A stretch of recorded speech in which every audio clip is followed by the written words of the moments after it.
Oh, I hear.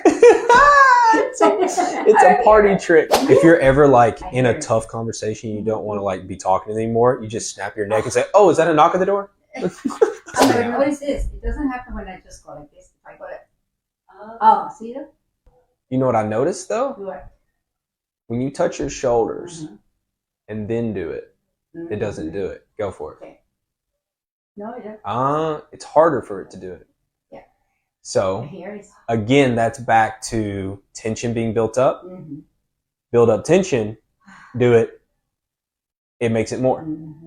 You take it down, which means kind of relax the shoulders. Because when you put your hands on your shoulders, you're actually telling your neurology just, hey, chill out. All right. So when you do it, it does it less. Conceptually speaking, I bet if you squeezed your shoulder blades down and try to put your elbows in your pocket down and then do it, it's probably going to do it less. Not, yeah. Oh, dear Lord, I'm so smart. Yeah. Okay.